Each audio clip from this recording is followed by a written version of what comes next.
Everyone, मेरा नाम हारिस है। आप सब हॉट स्पॉट पाकिस्तान ऑफिशियल देख रहे हैं। Welcome to a very fresh episode. अभी मैं ज़रा एक ना सेटअप पे मौजूद हूँ।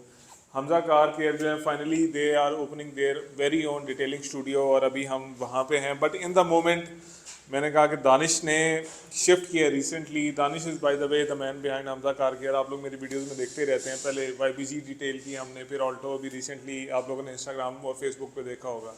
सो दानिश अभी मूव हुए हैं CG150 पे from a GS150 SE।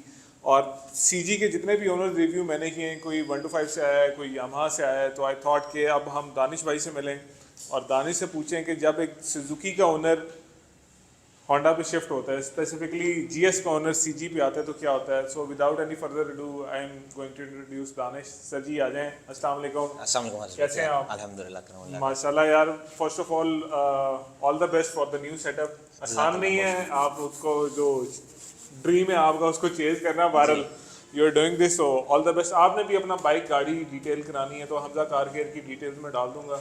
And for the very first time ये है कि छोटे बाइक्स का भी कोई डिटेलिंग स्टूडियो है, वरना सानू कोई मुंह नहीं लाना। ठीक है, वो कहते भागे हुए यहाँ से, तो आपको भागने की जरूरत नहीं है, आप इधर आ सकते हैं इंशाल्लाह।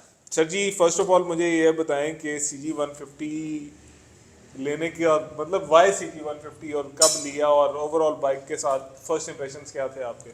अच्छा, जब ये बाइक लॉन्च हुआ तो मैं एक थोड़ा सा बाइक चाहता था। यहाँ GS भी मैंने थोड़ा सा जो मॉडिफाई किया हुआ था, यहाँ उसकी लुक बनाई हुई थी, एक ओल्ड स्कूल लुक टाइप बनाई हुई थी, रेट्रो टाइप सी। तो ये जब लॉन्च हुआ तो इसकी बेसिकली सबसे पहले मुझे इसके लुक्स ने अट्रैक्ट किया। ठीक है। और जब अट्रैक्ट किया उसके बाद जब इसका पता चला कि जी इंजन CBF वाला है और ये चीज़ें, उस पर थोड़ी सी R&D की, वर्क किया कि यार इसके बाकी इंजन के अंदर कुछ चेंजेस हैं या वो पहले वाले इश्यूज हैं या क्या चीज़ें ठीक है। हैं। तो अकॉर्डिंग टू R&D जहाँ तक हम पहुँचे कि वह कि इसके जैन वगैरह और चीज़ें, कंप्रेशन रेशियो वगैरह चेंज किए गए हैं। ओके। जिसकी वजह से वो जो पहले ऑयल बर्निंग वाला इशू था वो नहीं आएगा। सही है। उसके अलावा तो CBF 150 भी एक बहुत अच्छा बाइक था, डिसेंट बाइक था। हाँ। और परफॉर्मेंस भी अच्छी है, सब कुछ ठीक था, कंफर्टेबल राइड थी।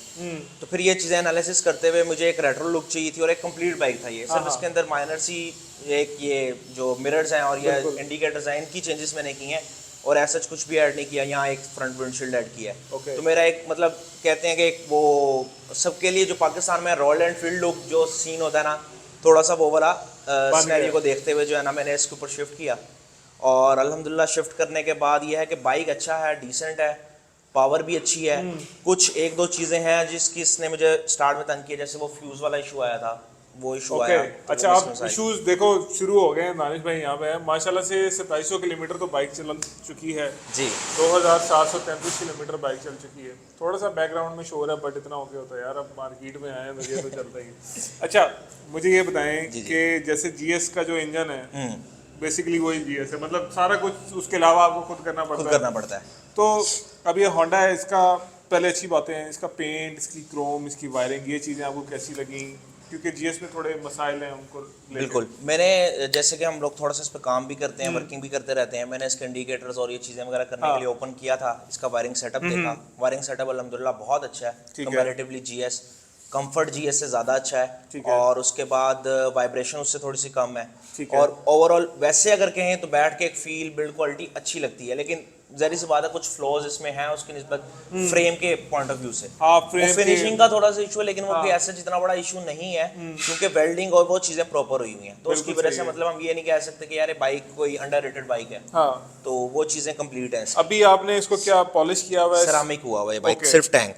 जबरदस्त। तो वो शाइन माशाल्लाह जो है ना बहुत ही ये हाँ जी, ये शाइन आपको शोरूम बाइक की भी जो है शाइन ये चीज़ नहीं मिलेगी। बिल्कुल ऐसे ही है।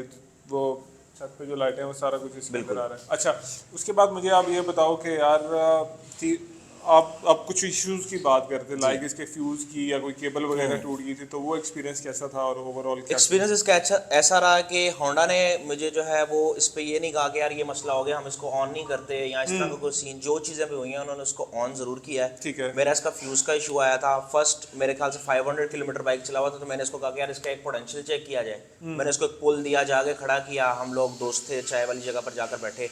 जब वापसी हम लोगों ने इसको ऑन किया तो जीरो लाइट, कुछ भी नहीं था, ना इग्निशन ना कुछ। अच्छा। तो वो अब कई लोग जो नए नए आते हैं उनको लगता है कि पता नहीं क्या हो गया, लेकिन हम लोग पुराने बाइकर्स हैं और एक इन चीज़ों से गुजरे में, तो आइडिया था कि यार इसका ना फ्यूज़ खराब हुआ। तो वो हमने इसका साइड टापा खोला, बैटरी के साथ फ्यूज़ लगा हुआ था, उसमें एक्स्ट्रा फ्यूज़ भी पड़ा हुआ था। हमने प्रॉपर, वो लूज था जिसकी वजह से वो खराब हुआ। ठीक है। तो ये चीज़ें थी जो क्वालिटी कंट्रोल में थोड़ा सा कॉम्प्रोमाइज़ थी। तो हमने उसको प्रॉपर्ली टाइट करके लगाया अल्हम्दुलिल्लाह, तब से अब तक दोबारा इसके अंदर वो इशू नहीं आया। Okay good. सेकंड ये कि इसकी चेन बार बार लूज हो रही थी, ठीक है। तो वो फिर उन्होंने बताया कि एक तो नई बाइक है, उसके अंदर ओवरऑली जाहिर सी बात है जब चीज़ चलती है चेन बार बार खिंचता है तो वो लूज होता है। लेकिन 1000 किलोमीटर के बाद जब एक दफ़ा उन्होंने प्रॉपर्ली दोबारा टाइट की और चीज़ें सेट की तो उसके बाद वो वाला इशू भी रिजॉल्व हो गया। ठीक है। और 1000 किलोमीटर से पहले पहले ही ना मुझे इसके क्लच के अंदर बार बार जर्क फील हो रहा था। ठीक है। तो वो मैंने जाके दिखाया तो वो उन्होंने देखा कि इसकी जो है ना वायर वो टूटी हुई है। अच्छा। तो वो ये है कि वायर ऑन द स्पॉट तो नहीं मिली, लेकिन उन्होंने खुद मेरे से क्लेम वगैरह लेकर जो है 1 वीक के अंदर मुझे वायर अरेंज करके new wire free of cost डाल के दी। जबरदस्त। मतलब ये इसमें मुझे 2-3 इश्यूज आए थे। इश्यूज तो आपको पता है आते ही हैं, बट ये अच्छी बात है कि वो अनलाइक अदर कंपनीज इनको ओन करें। टायर्स में देख रहा हूँ आपने चेंज किए हैं। जी, तो टायर्स के बारे में मुझे बताओ कि क्या जो स्टॉक टायर्स थे उन पे मजा नहीं आया इसलिए? स्टॉक टायर्स आपने वही देखा था कि YBR पे भी आते थे, और वो एक जो इसका खासकर पिछला टायर है वो बदनाम तरीन टायर है स्किड होने के मामले में। तो उसके अंदर मुझे वही चीज फील हो रही थी। रोड ग्रिप थी बाइक की, लेकिन वो सम जगह पे जो है ना वो लूज करती थी अपने आप को। तो उसकी वजह से मैंने टूरिंग भी करनी होती है, एक ट्यूबलेस टायर का सेटअप भी चाहिए था, तो मैंने वो लेते साथ ही नेक्स्ट या उससे नेक्स्ट डे जो है मैंने ये चेंज करवा दिया। अभी कौन सा ब्रांड यूज कर रहे हैं आप टायर्स? अभी पीछे जो है वो सीट है, इंडियन टायर है, और फ्रंट के ऊपर जो है शिनको है। ओके। और दोनों ट्यूबलेस हैं? दोनों ट्यूबलेस हैं। ठीक हो गया, जबरदस्त। और सीट का जो कवर है, सीट इसकी वैसे काफी कंफर्टेबल है, बट ये कवर मेरा ख्याल है वो जीएस पे भी ऐसी आपने ऐसी ही हुई थी। उसके अंदर एक्स्ट्रा पैडिंग रखवा कर मैं basically dual tone seat cover चाह रहा था। ओके। वो मैंने एक बाइक देखा था, पुराना था यामाहा का, उसके ऊपर कंपनी फिटेड जो है डुअल टोन के अंदर सीट आती थी, तो वहां से थोड़ा सा एक इंप्रेशन मिला। ठीक है। और मुझे वो चीज अट्रैक्ट की, तो उसकी वजह से मैंने फिर जो है इसका सीट कवर इस तरह से डुअल टोन में डिजाइन करवाया। ओके। अच्छा, एक और जो बड़ी मजे की चीज की आपने, वो इस बाइक के इंडिकेटर थे जो आपने राउंड कर दिए हैं जी। और ये जो शीशे हैं ना, ये को बहुत ही पुराने भाई ने ढूंढ के ना प्रॉपर ढूंढे भी नहीं, मुझे गिफ्ट मिले। बस ये दोस्त ने जिन्होंने किस्मत से देखा मिल कि बाइक ली है मैंने, और उन्होंने मुझे गिफ्ट कर दिए। तो ये 17 इयर्स यूज हुए हैं। तो वो अभी हम वही बात कर रहे थे कि ये कम से कम कोई 25-30 हज़ार रुपए के शीशे हैं, जिन्हें पता है उन्हें पता है। तो इसके अलावा इसकी फ्यूल एवरेज अभी तक क्या मिल रही है? फ्यूल एवरेज बहुत गंदी है। गंदी है? बहुत गंदी है। अच्छा। 30-32 ऊपर इसने अभी तक मुझे एवरेज नहीं दी। मेरा एक मंथ के अंदर ऑलमोस्ट 3 टैंक्स लग जाते हैं। जब मैं GS यूज करता था तो मेरा 1.5-2 टैंक के अंदर इजीली काम हो जाता था। अभी तो बाइक वैसे काफी नया है, तो जब आप मैकेनिक वगैरह के पास गए थे ट्यून वगैरह कराने, तो उसने को बताया कि ये क्यों दे रहा है ऐसी एवरेज? उन्होंने कुछ भी नहीं ऐसा कहा। बेसिकली वो जो देसी तरीका जो खोल के प्लग चेक करते हैं, उन्होंने उधर से चेक किया, उसके अकॉर्डिंगली जो कंप्रेशन रेशियो था वो बिल्कुल एक्यूरेट है। उसके अंदर कोई ओवर नहीं कर रही है, बहुत ज्यादा लीन भी नहीं। कलर से उन्हें लगा, कलर से आइडिया ओके है। तो वो फिर बाद में मैंने खुद इसका एनालिसिस किया। इसके अंदर बेसिकली उन्होंने P30 या P27 कार्ब यूज किया है। जिसका बेसिकली इशू ये था, बटरफ्लाई कार्ब के अंदर मैं अकॉर्डिंग टू रेस जो है वो पेट्रोल मिल रहा था, इसके अंदर स्पेसिफिक पेट्रोल स्लाइड कार्बोरेटर है, तो स्लाइड कार्बोरेटर है, तो वो चाहे आप भगाएं या ना भगाएं आपको एवरेज सेम ही मिलनी है। ओके। अच्छा, एक चीज और मैं पूछना चाहूंगा यहाँ पे, CBS है इस बाइक के अंदर जी। जब आप GS यूज करके इस पे आए तो ब्रेकिंग के पॉइंट ऑफ व्यू से ब्रेकिंग के पॉइंट ऑफ व्यू से बहुत अच्छा बाइक है। जब आप पिछला ब्रेक अगर एक्स्ट्राऑर्डिनरी जोर से भी पुश कर देते हैं ना, तो आपको बाइक मतलब कहीं से निकलता हुआ या वो चीज फील नहीं होती कि यार रुकेगी नहीं। ठीक है। पूरा अकोमोडेट करता है अपने आप को, और जो है ना बहुत अच्छी फील देता है। ब्रेकिंग सिस्टम इसका उसकी निस्बत बहुत अच्छा है। जबरदस्त। अच्छा, क्योंकि काफी सारे ओनर्स थे ऐसे, किसी के पास यामाहा था पहले, किसी के पास CG125 था, या हर बाइक से वो इस पे शिफ्ट आए। आप पहले जो लोग पूछते हैं कि GS से CG पे आने वाला जो है आपका एक्सपीरियंस, तो इसको अगर सम अप करो, क्या GS से बेहतर है या बुरा है, कैसा है? GS से ओवरऑल बेहतर है बाइक पूरा, ये किसी किस्म का इसमें वो शक नहीं है। ठीक है। कंफर्ट, राइड, हर चीज, टूरिंग भी करवाएगा आपको, उस चीज में भी इशू नहीं है। लेकिन जो बंदे बहुत मतलब समझते हैं कि इंजन की रॉ पावर और बहुत ही हार्डकोर किस्म की टूरिंग करना चाहते हैं, तो वो स्टिल अभी तक रिकमेंडेशन जो है ना वो GS पे ही जाती है। क्योंकि इसको मैंने लेकर भी गया हूँ, इस्लामाबाद भी लेकर गया हूँ। इसका टॉप वही है, क्योंकि बेसिकली क्रूज बाइक है, ये रेस बाइक है नहीं ऐसे। तो क्रूज बाइक है, इसने 100-105 मैक्स किया है। GS जो है वो 120-125 भी जाता था। और सेकंड ये कि इसके ऊपर जब वेट डालते हैं और वेट डाल के जिस वक्त आप इसको पुल देते हैं, इसका जो है बिहेवियर बिल्कुल चेंज हो जाता है। ये बताती है कि मेरे ऊपर लोड है। ओके।